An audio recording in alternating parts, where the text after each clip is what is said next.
Welcome, Atlanta United family, to another, I would say weekly, but it's been like 2.5 weeks since we've been here. So, hey, but we're here. We got we got Tommy here, we got James, we got Tyler back. You can follow these guys. Let's go Ducks 96 for Tommy and ATL Pilgrim for Tyler. James, give out your new Twitter name because I still haven't remembered. Oh God, ATL UTD James. Pretty simple. Yeah.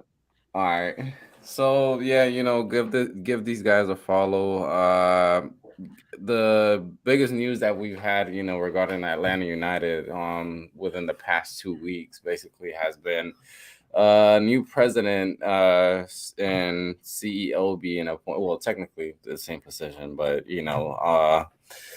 Garth Lagerway, he was appointed the new president of Atlanta United, which for many of the people that know MLS and basically know the league, you know that this is a guy that you want to have in your franchise, basically leading the way. And whether it was the first decision that they made or it was a last minute thing, because it kind of came out of nowhere. You really weren't expecting, this sort of news throughout, like in the middle of, the World Cup, basically. But it happened. And yeah, I mean, Tommy, I totally agree with you. I mean, there's been rumors that, this was like what a thing that happened over the weekend or over a weekend. So yeah, there's definitely the whole money situation involved in there as well. I think it's the power. I think it's the power. Like, I think that's what he wanted. He wanted more responsibility in a club, and I don't think the way Seattle was run, he was never going to get that. And he's basically said that, like, today, something on the lines of like, he wanted more to do, and he really wasn't going to get that there. And Atlanta United came with obviously a huge raise and with more responsibility, and it's a big move for him compared to what he was. I mean, he's still going to do general manager things. He's going to definitely work with what's up, Bo? Got distracted now. Popo's out of the shower now. Hopefully all the rain's gone. He's done cooking some fried chicken over there. Nope. But I think that this was something that he wanted to further his career, and they gave him the option. And from at least my understanding he gave Seattle an opportunity to match what he was getting with Atlanta United. They didn't give it to him, and their loss, our gain. Yeah. Yay. I mean, I don't think have anybody better. No, it's good. I was he said keep like whatever, Bo. It made me hungry talking about fried chicken. But no, I mean, Garth coming in, I thought it was interesting because the name first popped up like right when Darren first left. And it was interesting because when it was all said and done, it kind of felt like they put the job offer out there and said, hey, apply for it. But they already knew who they wanted and just took, as long as he didn't go and like screw the pooch on the interview, then like he was going to be the guy. And I thought it was interesting because they also mentioned, Steve Cannon also mentioned that during his interview process, he basically like gave a demo of his analytics process and how he would like bring it to Atlanta United. And I thought that was interesting because it's not something he had to do. Like, I don't imagine that would have been like part of your, interview process, but y'all hating on this man. But yeah, I just thought it was interesting. Like, the dude clearly knows what he's doing, and it's going to be great to have that kind of experience here. And just to mention, when this jersey was used, these guys were all alive, by the way. Technically, I wasn't. I'm 95, so. Oh, are you kidding? But yeah, you could go ahead and burn the other two. No, but do you guys think that Tyler, just go ahead and take a sip of your beer. Just that's all you got to do, man. That's right. Take down a couple more years. I mean, by the way, I have it in a cup, but it's still beer in here. It's beer. By the way, no, but honestly, do you guys think that last time, the last time technically that Darren Eales was here for Atlanta United was the game against Seattle, and also Garth Lagerwey was here. Well, technically in Atlanta, not here where I live, but yeah, there in Atlanta, that day, and there was a lot of speculation, whether he was just there for Darren's birthday or it was something more, business discussions, along the way, which I personally think that it came down to it because I mean, Collusion. Ariel's talking about collusion. I love it. no, I mean it's just like you kind of like speculate like the guy came, and Darren They were already playing knew, them, or like everybody knew that he was leaving, right? So, I mean, they were playing each other. I mean, and they have mutual respect. They're two former executive of the year guys. Like they were probably two of the top executives in MLS. And Darren came here, or Darren, he invited Garth and said, "Look, I'm going to show you where your office is going to be at. I'm going to show you where you got to go. All you got to do is sign the paper and don't screw up the interview, and you're in." Guys are gonna get Garth sued here. What are you guys doing? I'm gonna show you where the checkbook is at. Hey, but The money yacht is over here. Just stop on into the money yacht. I don't think they have a money yacht, Tommy. Let's be serious. Okay, so next, when are they going to announce Derek Etienne? Because that's what I'm interested in. Because I'm looking at the screenshot I took on whatever last Wednesday morning, and that's not like a jersey swap. He's wearing the jersey in that picture, so it's done. But they just haven't gone out with it yet. So that's what I'm confused about. I'm waiting for that to be finished. So I think everybody could. Let's just say that was all the evidence that was out there, right? Like anybody can look at that and be like, "Oh, that's not photoshopped." Like clearly. I mean, we already knew he was here. He was doing a tour of Children's Healthcare of the training ground. So like, it was almost just like finalizing the selling point. If I had any kind of idea on how things were going down, I think they might have pushed the Garth Lagerwey thing up a little bit so they could do it before Thanksgiving to try to hit on that like through Thanksgiving with all the World Cup stuff. But I have a feeling we'll get some good news soon about transfers. Yeah. That's my 2 cents. So about, there's been, I mean, some discussion about, Rossetto getting his contract, renewed and all this, and there's well, let me just go ahead and hit Omar's point before that. It says 18 Junior won't fit our style. He thinks that it's okay for him to take a chance and shoot the ball instead of passing it back to the goalie. It's a good day. Why are we trying to ruin a good day? Come on, guys. It's a nice day. USA wins. Garth's thing. Let's not Look, if you've got two guys that are just going to insist on shooting the ball no matter where they're at, double the goals. One on each side. One of them's got to score at some point, right? Because they're going to take all the attention off of everybody else. So I think it fits perfectly. I don't know what y'all are talking about. No, it does. I mean, genius. He's sort of a complete winger on the left side, which is what we need. He's an experienced winger too. That's really what that side. He'll give you a lot more than Edwin, even though Edwin's good, but he'll give you. Edwin's to come on like a very late game super. I don't want to say super sub, but I mean in that sense, and run at some tired legs and really go after it. But you need somebody to move the game. Super sub is such a crazy, it's turned into like the most random people. Like everyone says Jake Mulroney was super sub. Get out of here. There was nothing super about him. Well, he was a sub though, and he was super fast, but not super good. So I guess Jurgen Damm was also a super sub. Yeah, he was. For the money that he was getting paid, yeah, that guy was definitely a freaking super saiyan. But before James changed the subject over there, I think that I saw that. This man's eating things like crystals. That's not a burger place. It's Like In and Pizza Out. McDonald's.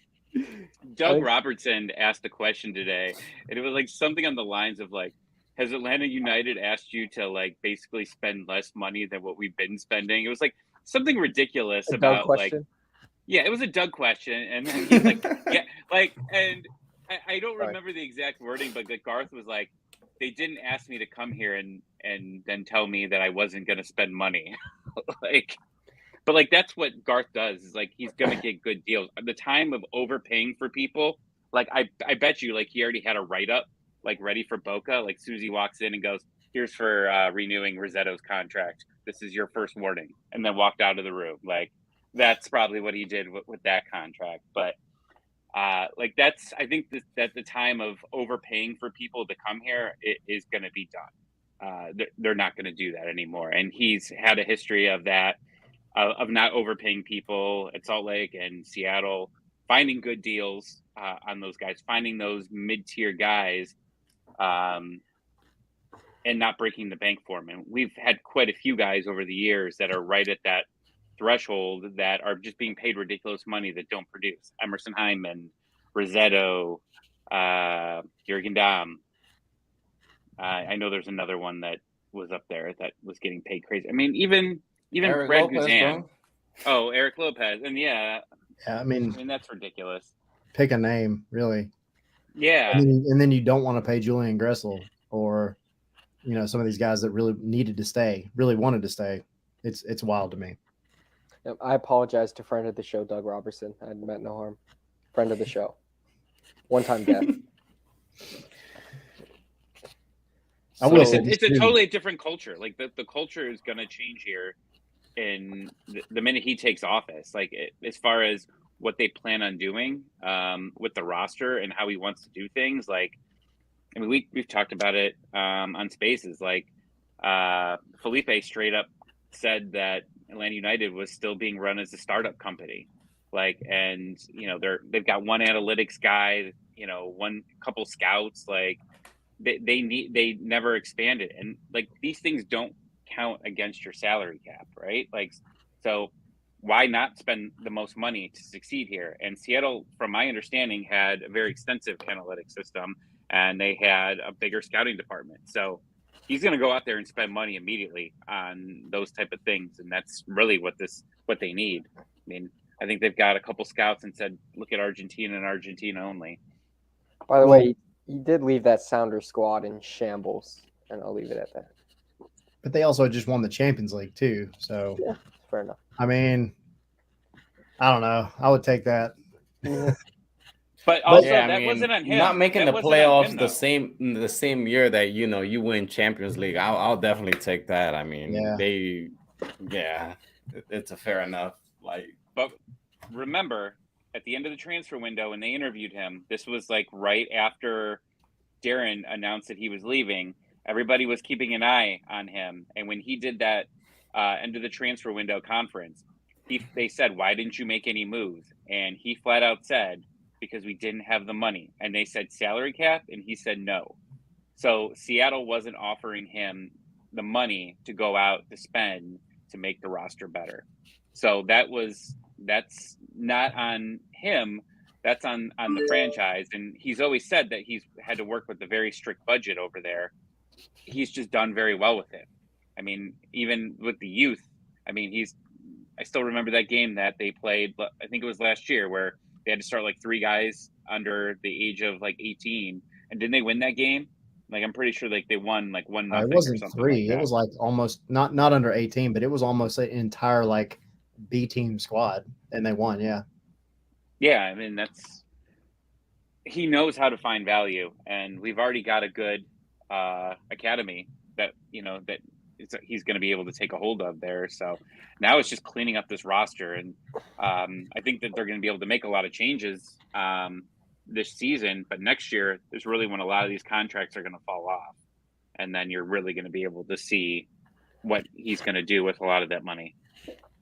That was something else too, that he kind of hit on kind of on the sly, but I mean, he was, I guess maybe not on the sly. He made his point anyway about how sometimes at Seattle, he was criticized for not taking advantage of a particular transfer window at the time. But then, like the summer transfer window would come around, and that was when they hit on some of their DPs that have really made a difference there. And he made the comment, I don't want to bring in stars. I want to bring in good players, essentially, that are going to fit the play style. And that's interesting because, I mean, we've talked about it. God, we've hit on it on our show, on the Spaces, got all the time. It's a common talking point that, like, you can bring in the Thiago Almadas, you can bring in the Miggy, you can bring in the Petey Martinez's, you can bring in all these guys, and they'll give you something. I mean, we hit gold with Miggy, but then you look at a team like Philly that's spending so much less and bringing up guys out of their academy and not really signing any big name players, but they're producing what are coming in to be big name players. We get them playing in the World Cup now.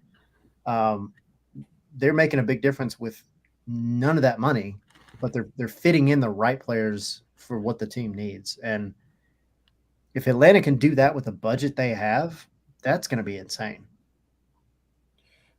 The biggest thing to me, like, and yeah, I agree with what both of you guys have said, but the thing is, like, the scouting, I think that it's been like so focused on one place. And I mean, we've take for example, obviously Seattle, they've gone and to different markets and acquired good talent. It's not like they're bringing in for say like rookie players, that haven't played a single or haven't even scored a single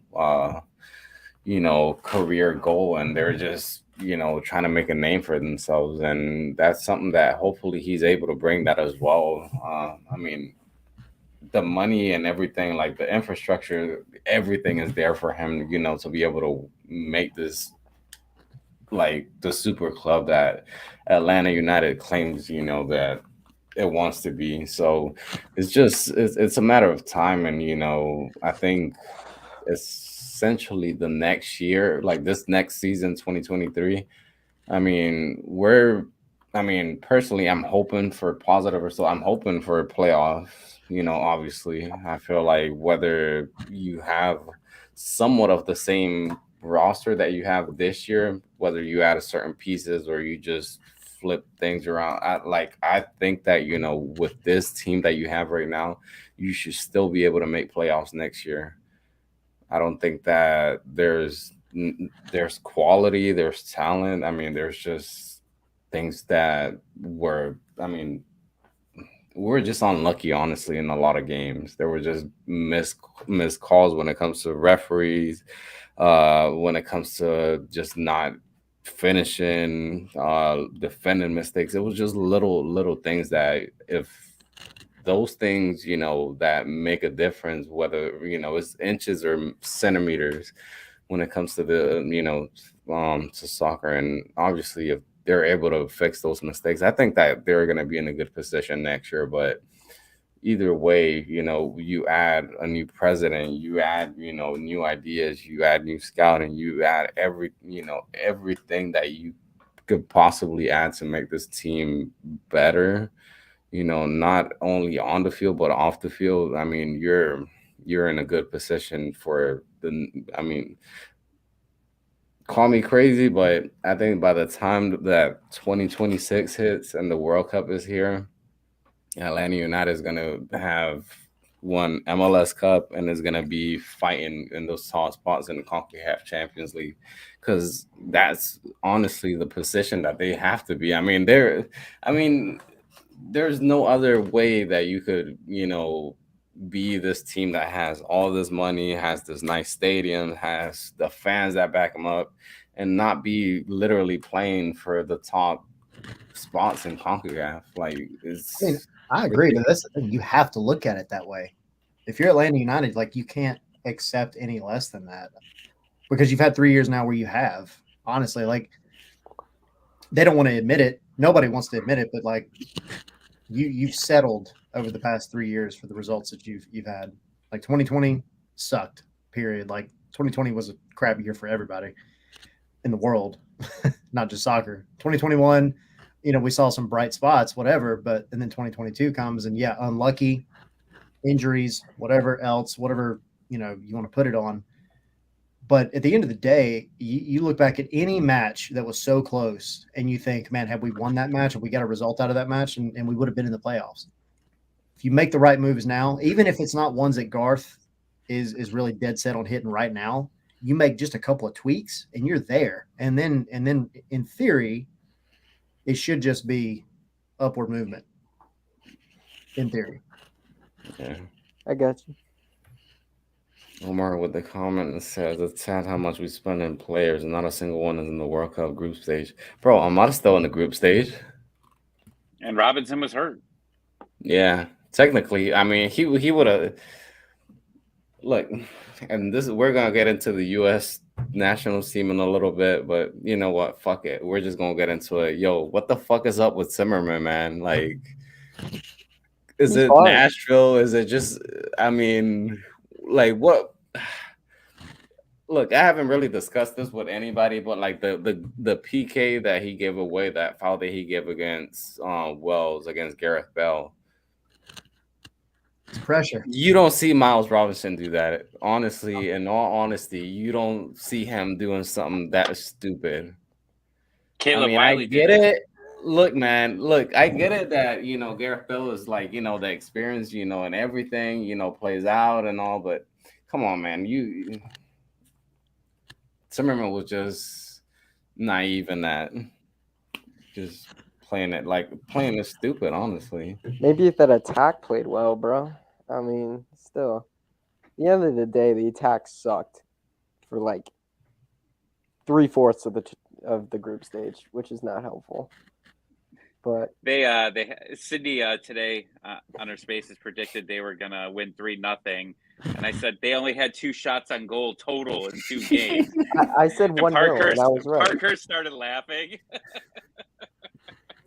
I said 1-0 earlier today and I was right. And Parkey brought up earlier too, because I think he said 2-1, and I don't know. When we talked to him about the Walker Zimmerman and the Cameron Carter Vickers thing, he was like, it's kind of a weird time to start making that kind of change, but you've got a guy that plays a different style than Zimmerman. Who knows what the reasoning was, whether it's he made the mistakes in the Wales match, obviously that led to the penalty, or he was kind of iffy during the England match. I didn't think he was bad, but he wasn't at the same level when he was paired with Miles Robinson either. Tim Ream, on the other hand, that man has been playing like his life depends on it. To me, he was actually probably man of the match in the first game. I know Tyler Adams won it, but Tim Ream was like sleeper. And he just unsung hero to me so far in the tournament. But yeah, man, I don't know. Zimmerman, I hope that he's gotten it out of the system now that they've made it out of the group stage. Because he can be better. Just like, if we're going to compare it to Atlanta United, we sit here and watch Alan Franco every freaking day.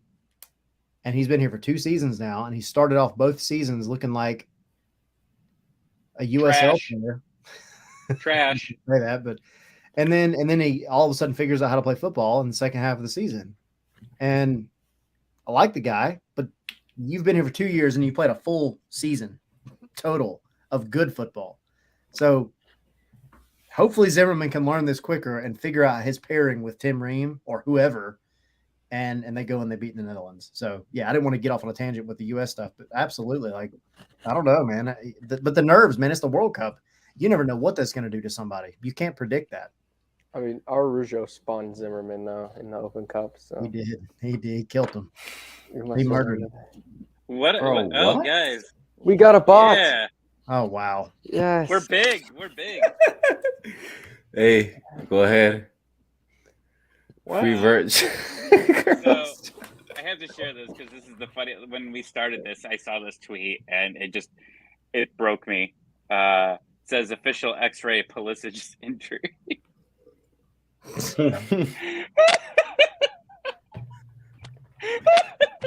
People are stupid, bro. Some people need to get off the internet, honestly.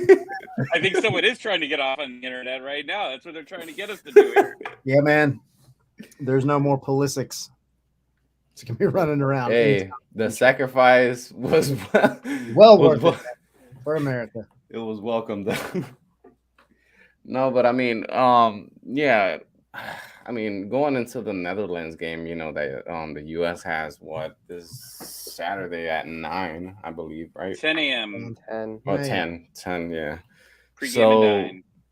Netherlands, I mean, is one of the few teams that, you know, is technically, I guess you could call them a European powerhouse that, you know, is probably one of the few teams that the US is like, you know, has a favorable like matchup basically against. I don't think that they're the team that they're just gonna go at you. They're not a Brazil. They're not Germany. They're not Spain. I definitely don't think that. I mean, the only player that has honestly surprised me from their attack. I mean, Frankie De Jong has been Memphis Depay. I mean, he's been playing half injured. Honestly, I mean, the only person, what's that kid's name? Cody. Gakpo. Yeah, Insane. I honestly have trouble mispronouncing his name, but he's been the only one. He plays for PSV. He's been the only one that has really stood out for me from, you know, and obviously Virgil van Dijk, you know, back on defense. But other than that, there really hasn't been nobody, or even as a team, they haven't really had good games. Ecuador ran them over. So boring to watch. Yeah, Ecuador, like literally, like they had them like on their ass. Honestly, that second half, I'm really surprised that that game really didn't like end on Ecuador's favor. I mean, it ended 1-1, I believe, and I mean they really deserved more. And I mean, personally, I mean, Ecuador really played well against Qatar and Netherlands, but I mean, yeah, they had 4 points and still ended up being eliminated. I mean, because of goal differential, but I mean, I still see like what, like 40% out. Me personally, I say like what 40%, you know, US wins and 60, you know, Netherlands. I don't think it's nothing crazy. I can't see the US scoring on Van Dijk, Ake, and De Ligt. But I also don't see I don't see anybody with the Netherlands really. I mean, you have the star power there that could make it happen, but I just don't see anybody that, at least the way they've played, that's going to stand up and do something. So I would not be surprised. And I really don't want to sit there for 2.5 hours waiting for a goal, but I think it's going to go all the way and it's going to be 0-0 until they hit penalties. I bet. I mean, the midfield for the Netherlands, they're not physical. No. Young tries to, but he's just not physical, and that's somewhere where the USA could capitalize, especially, you know, Gakpo's been magic. You just got to cut him off. The rest of them have been kind of meh. And attack Daily Blind. He's like 45. Attack him. Actually, how old is he? Yeah, but I mean, I think, you know, out of all the matchups that the US could have had, it's the more favorable one. Like I said, you know, given not just the group that they're up against, and not only Senegal, you know, Ecuador, but, you know, just the rest in general. I mean, you don't want to be facing a France. You don't want to be facing Germany, and, you know, if they qualify, which honestly, talking about it, which one has been, you know, the biggest shocker for you guys, Japan or Saudi Arabia taking a win over Germany and Argentina? I didn't see either of them. I didn't see either of them either, but yeah, me, Saudi Arabia, man, that was Argentina. I don't. It's not that Saudi Arabia is that good. They're aggressive and they fight and they do everything you're supposed to do when you don't have discipline on the ball, and they do it well. But Argentina just looked so sluggish in that game. They let the 18 whatever offside calls that they had completely get in their head, and they came out at the half and just they didn't look like they wanted to play anymore. Japan, though, I don't know, man. Japan's been kind of a sleeper to me, and watching the way that they've played leading up to this point, and then how they did in their first match, I mean, that I was pleasantly surprised. I thought it might happen, but that's still a tough shout. But Japan plays a type of football that's just kind of cool to watch because they're so disciplined, you know. Yeah. So, but yeah, Saudi Arabia was like, man, these guys are. I don't know if playing you saw football. the halftime talk that the coach had with them. I forget his name, but Oh, yeah, yeah. he literally chewed their ass at halftime. Yeah. Hey, the Dutch have Louis van Gaal, and they always bottle. I think the USA will be fine. Just like De Boer did in the Euros. Hey man, they don't have Arjen Robben. I mean, at least you know he's not gonna die for a penalty like he did with Mexico. So It's true. that's always good luck. I'm actually curious though, because that match tomorrow with Saudi Arabia and Mexico, because Mexico's not out of it technically. I mean, of course, you would need every team can literally from that they can all make it through, or they can all like be eliminated, right? If I'm not mistaken. Yeah, no, there's nobody that's won it yet, because if Argentina loses and Mexico wins, then they're in. So, but yeah, there's nobody that's settled it yet. There's nobody that's at the top of it. And Tata, man, now that he's like already fired, essentially, I just, Get him to away. me, he seems like the guy that's he's gonna go and he's gonna figure out a way to do some voodoo and make it happen, and then make it like to the freaking semifinals or something, and just tell everybody to shut the F up and then retire. Yeah, I thought you were gonna tell him to come back here, and I'm like, nope, no, thank you. He ain't coming back here. And I don't want him. Yeah, I think there's I mean, I don't know, man. I think those like times where you have like a certain period where you have success with a certain coach, and then for whatever reason he leaves, and then he ends up coming back afterwards.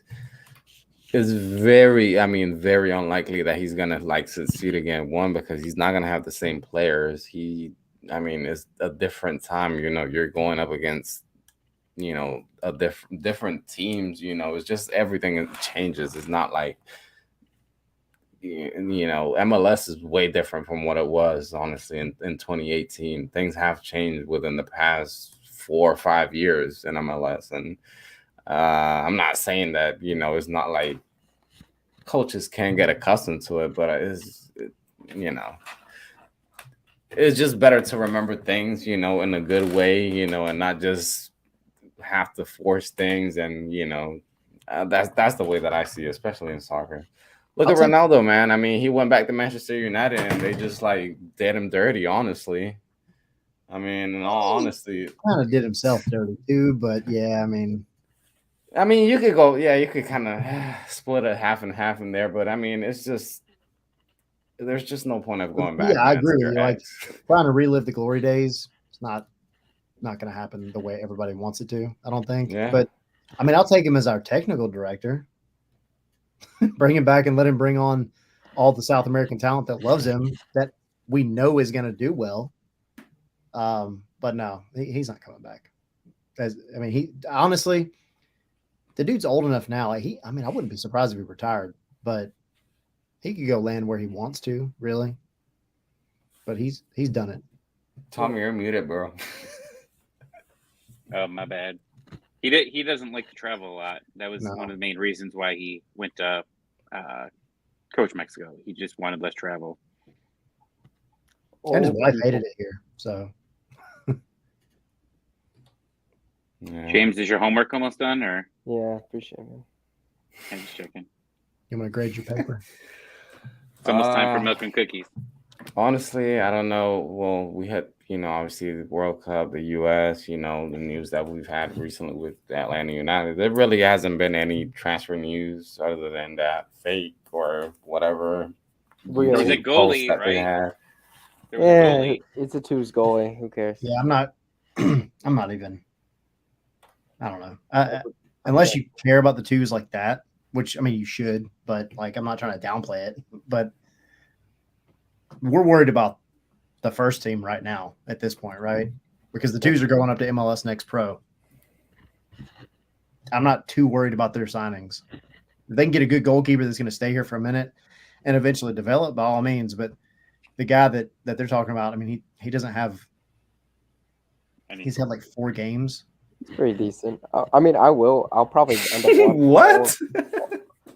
all of the twos games this year, but I would take any of our homegrown guys or any of the guys that played last season over trying to bring in somebody for the twos. I just don't think that's a proper move. I guess it's a move because Garces is moving up, and then he'll just be behind Reyes, I guess. Yeah. I don't know. Something like and especially if they're trying to like send out one of them on a loan, which wouldn't be the worst thing. Mm-hmm. But you've got some other prospects behind them that you're bringing up as well. So I guess it's just, to me, it's kind of a weird move. I don't know. Not the flashiest signing, I think. No. The Etienne thing is probably going to be a pretty big deal. But I don't know. Beyond that, man, I haven't really heard much. Honestly, at this point, I mean, me personally, I'm more excited about, a transfer, with an MLS or, a MLS veteran and somebody who's coming from abroad. Because I'm like, man, you got to, well, depending on when it happens, you got to wait for, visa paperwork. You got to wait for, just for the guy to get settled in. And it's just a process, you rather have somebody that's just basically ready, or that's Suarez. That'd be nice. Yeah. He looks terrible. Oh my goodness, he was so slow against Portugal, and he missed a sitter too. Yeah. I think the next thing that's going to start coming out is Joseph Martinez rumors. Hopefully, get him out of here, bro. I mean, they did. I think they asked. They did ask Garth about it, and it was like the 6th question he made. Like, he's like, "I'm shocked it took you guys this long to ask about Joseph." But he said he doesn't know anything. But I mean, I would assume he's going to feel the exact same way. Why hold on to a guy that can barely play and move, and obviously is having problems inside the locker room? If he stays, then that changes my entire feelings on Garth. I don't think that. I think there's still less than a 5% chance that he stays. Yeah, Omar, we dropped both of Coutinho and Rocco, so it'll be Garces as number 2 keeper, and then we'll probably sign a veteran like a Shuttleworth at number 3, which will be hopefully not. Hopefully it doesn't go down to that path. I mean, I don't see them moving Reyes up. I would think they signed a veteran minimum at goalie, but I don't know. So do you think Garza starts the season then? I don't think it's in our best interest to sign a keeper to kind of start, because that's just not going to happen. And plus, this keeper should be American. We should not waste the international slot on this keeper. Mm-hmm. And I don't know if we can get someone good enough. I think Ragazan starts the first match of the season. Sure. I'm with that. Tell me he's a doubter, but once he drops the Golden Glove this season, it'll be great. No, just the extent of his injury and age. I just don't think that he's going to be ready at that time. Well, he said he was ready in freaking like September. So, I mean, look, I sat there and watched that dude doing fairly advanced goalkeeper stuff in September, and I was like, I didn't think your Achilles could heal that quick. The heart, man.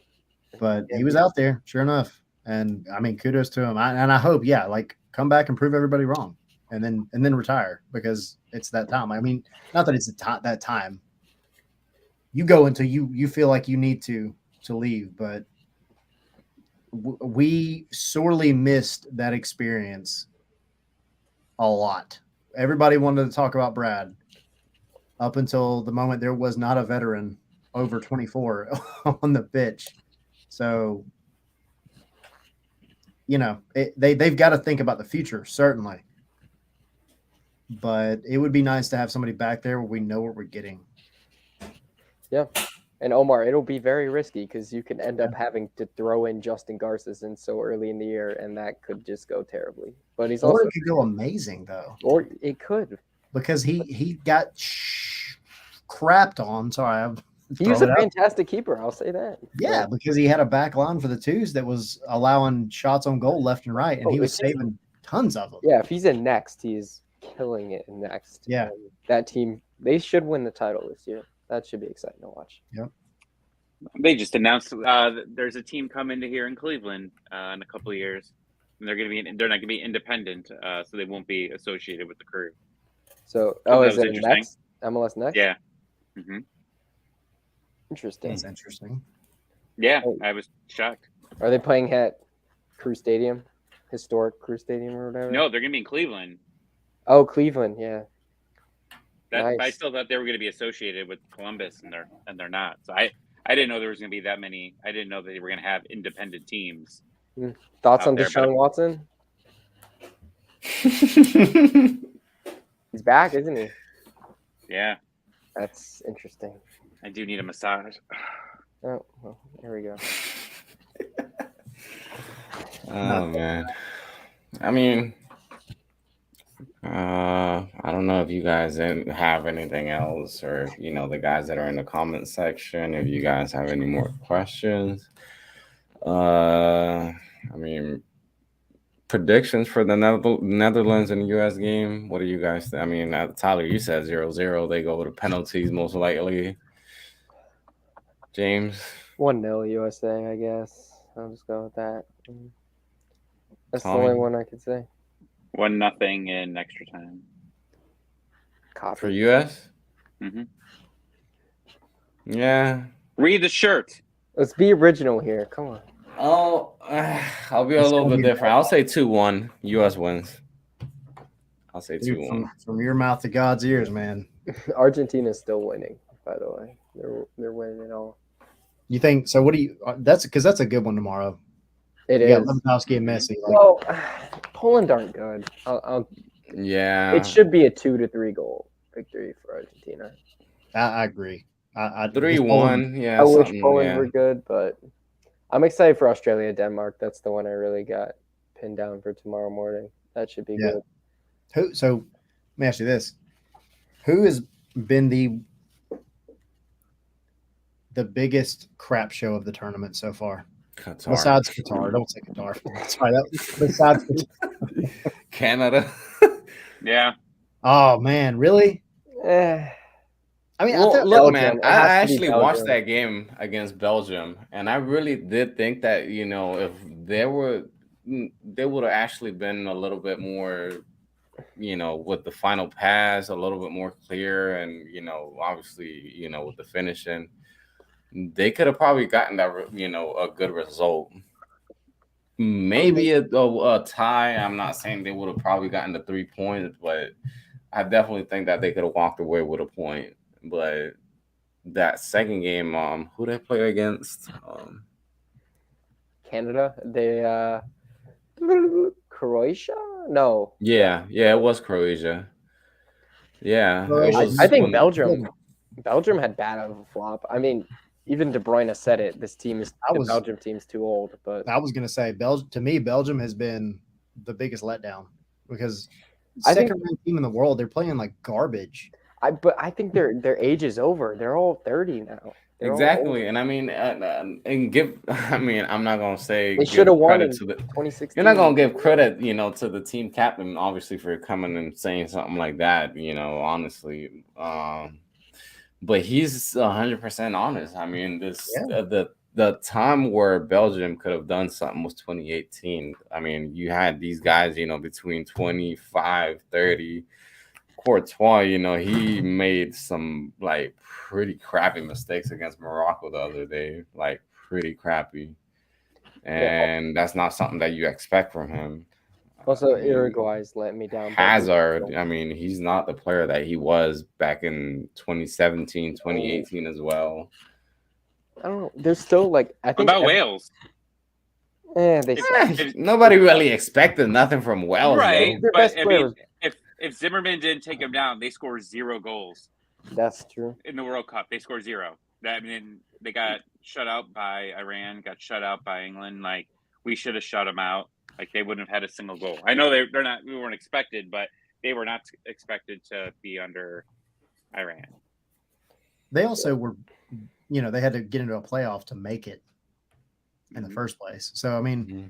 but and then you look at the leagues that their guys are playing in, and I'm not trying to hate on it, but yeah, like Chris said, that perfect. Like that was their top right there, buddy, in recent history. Well, I don't even say recent history because it's been so long, but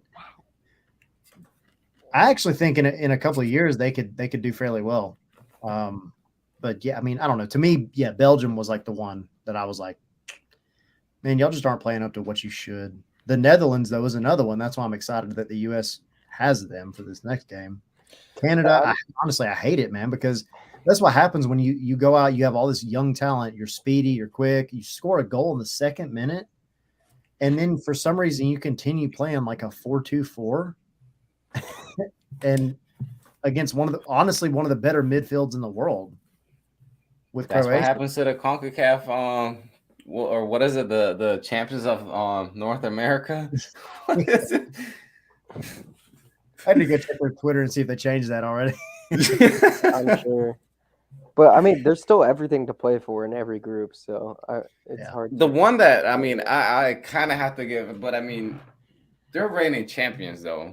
But yet again, you have the reigning champion curse and all, and then France had all these injuries. You had Benzema, you had Kempembe, who And else? Cuckoo. Pogba, Kante, And Lucas Cuckoo. Hernandez, like literally, like almost half of the starting lineup that they had for the 2018, team, and you have all these guys out, and they're still pulling in results. And Mbappe, I mean, the Ridiculous. guy turns into a different animal, honestly, in the World Cup. I mean, you Yep. just Doesn't he have the same amount of World Cup goals as Messi? Is that the? what, like 7, 8?